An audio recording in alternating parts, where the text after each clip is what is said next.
na ang unity was the tandem during the 2022 elections and then tandem of Bongbong Sara during the 2022 elections. Narito ang Balitang Pinoy TV. Magandang araw sa atin lahat mga kababayan. Dito na naman tayo sa another episode ng ating vlogs. Pag-uusapan natin ngayon, ito po, no? Okay? May mga maiinit tayong pag-uusapan ngayon, okay? Dalawa lang ang ating topic ngayon, pero yung unang topic natin, medyo mainit ito. Kasi nga, itong si Vice President Inday Sara Duterte, may revelasyon itong sinabi patungkol po dito sa tandem nila ni PBBM. Kaya itong si PBBM ngayon, na-shock itong si PBBM, okay? Yan ang ating una nating pag-uusapan. Kumusta na ba ang tandem ni PBBM at ni VP Sara? Ngayon, nagbigay na ng pahayag itong si Vice President Inday Sara patungkol po sa plano niya sa midterm election at pati ang kanilang relasyon ngayon with Presidente Bongbong Marcos. May unity team pa ba? Yan ang malaking tanong. Masasagot yung tanong na yan. Mamaya ipapakita ko sa inyo ang sinabi ni Vice President Inday Sara Duterte. Okay? Pangalawa nating pag-uusapan ay update lamang po patungkol po dito sa nangyari sa KOJC. At pakinggan natin ang mga updates patungkol dito sa opinion ni Attorney Sal Panelo. Okay? Medyo unti-unti na nating nakaklaro, no, ang grabing kapalpakan at kamalian ng ginawa ng ating administrasyong Marcos. Okay, wala na tayong nagse-celebrate ka tayo ng independence pero wala, dismayado ang ating taong bayan patungkol po dito. Okay? Yan ang mga pag-uusapan natin. Matindi ito. Vice President Inday Sara Duterte, Presidente Bongbong Marcos, ano na ang kalagayan nilang dalawa?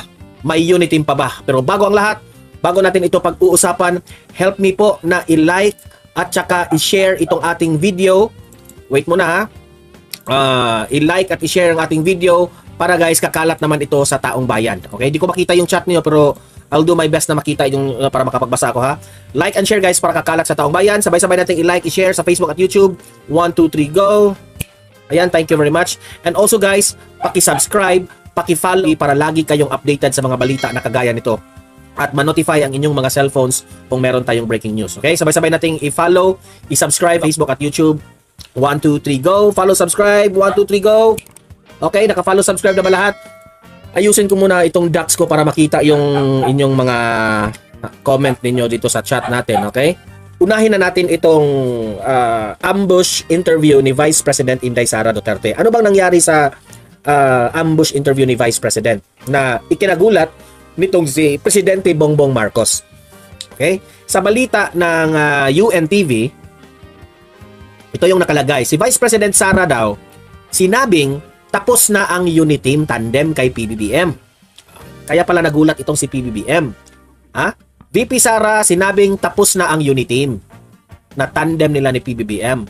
Sabi pa nga ni Vice President Inday Sara Duterte, pang 2022 election lang yun.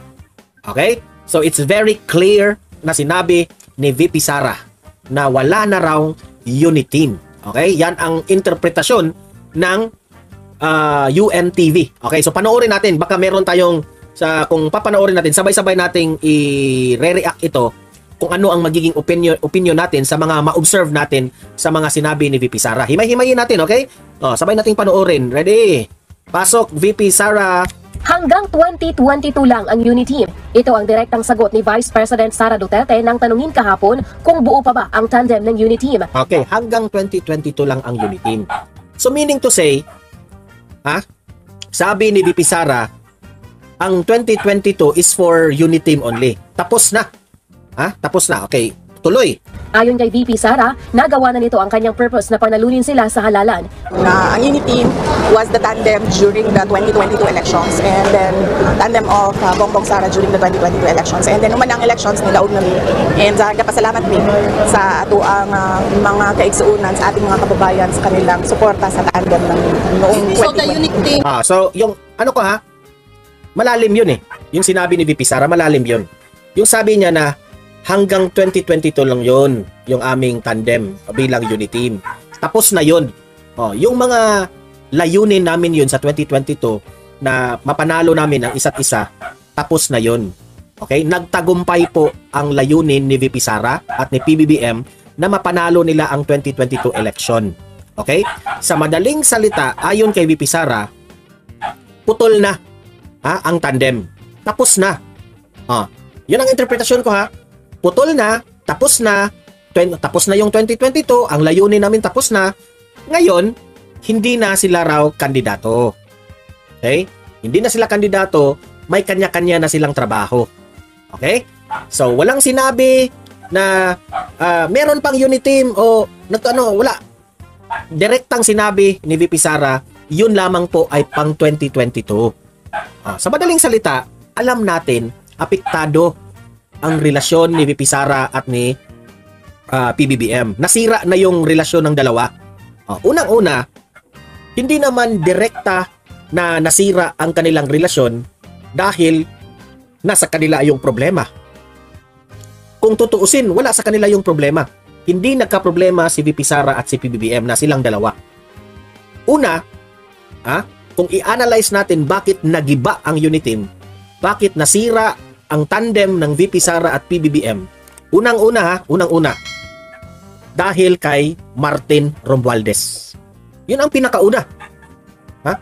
Yung ginawa ni Martin Romualdez ni Gloria Macapagal Arroyo, that triggers the feelings, yung feeling ni VP Sara. Kaya nga, na-create yung word na tambaloslos, kung na-remember ninyo. I think sa Twitter ba yon o sa Instagram? Nakalimutan ko. Basta, nag-status po si VP Sara at that time. VP Sara was disappointed kasi ayaw niya sa grupo na ganyan. Ayaw niya kung merong mga galawan ba na pamumulitika. Ayaw niya yan ni VP Sara. So, yun yung una. That was the reason bakit unti-unti nang nagiba itong relasyon ni PBBM. Siyempre, pinsang buo ni PBBM. Diba? Si Martin Romualdez. Pangalawa, okay? Pangalawang reason, Martin Romualdez pa rin. Noong sinuportahan ni Martin Romualdez itong mga kalaban ni VP Sara, mga dati ng kalaban, sina Castro, itong si Raul Manuel, si Raulo Manuel ba? Patungkol po dito sa confidential funds. Anong ginawa ng Martin Romualdez?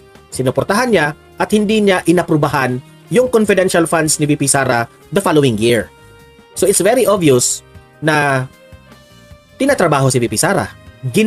Sa madaling salita, si Martin Romualdez po, sa mga mata ng taong bayan, ginamit lang po ni Martin Romualdez itong si VP Sara. Kung ikaw ba naman si VP Sara, sa tingin mo ipagpatuloy mo yung unit team? Siyempre hindi. Diba? Ano yun? Trinahidor siya. Tapos itong mga vloggers na ito, kung ano-anong pagtanggol nyo kay Martin Romualdez, itong si Abe at itong si Jarrett, you try to think of it kung sino yung unang nang aaway. Bago ninyo tirahin, siraan si VP Sara kung ano-anong kung ano-anong ibinabato nyo sa kanya, tingnan nyo yung pulot dulo bakit nagkagulo ito. Di ba? Pangatlo, yung ginawa na statement ni wife ni PBBM, First Lady Liza Araneta Marcos, na bad shot siya sa akin. VP Sara, bad shot ka raw ni First Lady Liza Araneta Marcos. At yung inisnab ni FL Liza itong ating BC Presidente. Nakakahiya yun. Kay First Lady. Nakakahiya ka, First Lady, sa ginawa mo. Vice President ito. Binoto ito ng taong bayan. May mandato ito. Ikaw wala. Asawa ka lang ng Presidente. First Lady, hindi ka binoto ng taong bayan. So may mas karapatan si VP Sara na ikaw yung rumispeto sa kanya. As far as I know, nire-respeto ka ni VP Sara. Ang tanong, ikaw, may gana kang nagpa-interview, na bad shot yan sa akin. Vice Presidente yan. Nagtandem yan ng iyong asawa. Tapos sasabihin mo, bad shot yan sa akin. Instead na si VP Sara ang mapapahiya, ikaw ang napahiya tuloy. Ikaw yung naging hindi professional. Ikaw yung First Lady sana. Ikaw sana yung nagsilbing parang peacemaker ng isang bansa kasi ikaw yung first lady. Pero ikaw yung nangunguna sa panggulo. Di ba? Pero look at what happened. Ni isang salitang binitawan si VP Sara laban sa iyo, wala. Nirerespeto niya. Siya pa yung umunawa sa inyo. Di ba? Oh. It's a good thing na si PBBM, naunawaan rin niya ang kanyang asawa. Si PBBM rin, naunawaan rin niya si VP Sara. Nasa gitna lang siya. Pero syempre, kung laliman nyo ang inyong pag-iisip, syempre, si PBBM, mas kakampi yun sa kanyang asawa. Oh, di ba? So, ito tuloy, nasabi ni VP Sara ngayon na hanggang 2022 lang yon yung tandem ng Uniteam. Oh, napanalo na namin. So, harap-harapan na sinabi ni VP Sara na wala ng Uniteam. Ami Cabrera, welcome po. Ayan, yung ating moderators. Solid DDS. Ayan. Si Ami Cabrera Davao. 260 likes, 930 viewers. Okay, maraming salamat. Sa 930 viewers, mga hindi pa nakasubscribe and follow, mag-subscribe, follow na kayo para updated kayo ha. So, yan. Hindi pa ba kayo kontento sa sinabi ni VP Sara? Patuloy natin ha. Himay-himayin natin ang kalahat ng mga sinabi niya. No longer exist afterwards. Are you saying, wala, we are not candidates anymore? Pero, pabiro naman itong sinabi na kapag minamaliit kayo ay manatili pa ring maganda. Lesson na sa tanan kababaihan, bisan gidaog-daog mo, dapat wapag na. Malalim yun ha.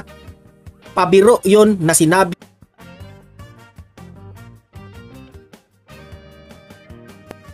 Malalim. Wait muna ha, kasi medyo nag-off yung aking ano dito. Wait muna.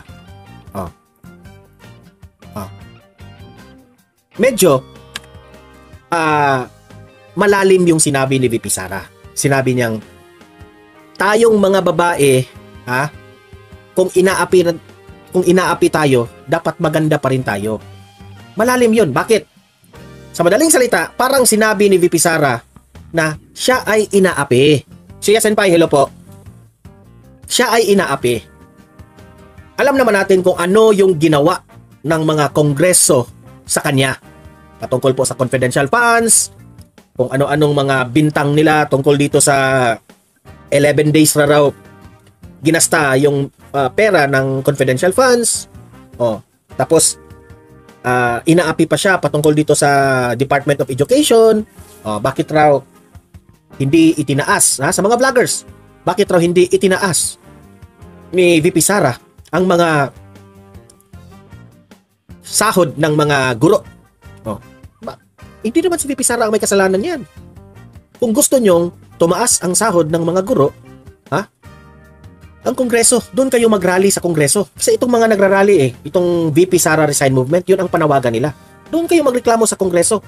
Si VP Sara, hindi siya nagkulang na nag-request na taasan ang sahod ng mga guro. Pero, at the end of the day, ang budget po ay nandyan sa Kongreso. Kung i-approve ba nila? Paano nila pipilayan si VP Sara? It's up to them kung bigyan nila ng malaking budget si VP Sara o hindi. Diba? Alam na natin yan, yung laro ng politika. Laro ng mga politiko. Kung gusto mong mapilayan ang inyong kalaban, huwag niyong bigyan ng budget. At the end of the day, kawawa ang taong bayan. Pero ewan ko lang ngayon ha. Kasi kung i-treat nilang kalaban itong si VP Sara at hindi nilang bigyan ng budget, ewan ko na lang kung may konsensya sila sa taong bayan. Diba? Godina Crumper, good morning po, Donmar. Ayan, maraming salamat. Elena Yukoy, Duterte ever. Ayan. So, si VP Sara, nagparinig, nagpasaring na dapat, sabi niya, ang mga babae dapat strong leader. Dapat strong yung mga babae. Kahit inaapi na. Malalim yun.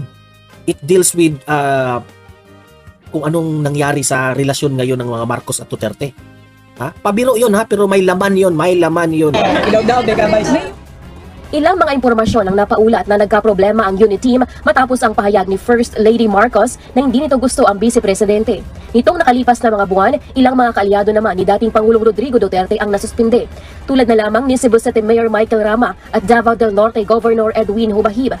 At ngayon naman ay pinag-uusapan ang napipintong suspension umano ni Davao City Mayor Baste Duterte. So, parang sinabi ng UNTV na isa sa mga dahilan na itong si VP Sara ngayon ay nagsalita na patungkol dito sa status ng Uniteam, baka raw ito yung aking interpretasyon. Siguro si VP Sara, sa akin ito nagsalita na ito ngayong si VP Sara na wala ng Uniteam dahil hindi na nagugustuhan ni VP Sara ang mga ginagawa ng administrasyon ni Marcos. Ito na nga mga kabalita. Ano na ang masasabi nyo patungkol sa balitang ito? Please comment down below mga kabalita. Pag-usapan natin yan sa comment section. At kung di ka pa nakasubscribe sa ating channel, baka naman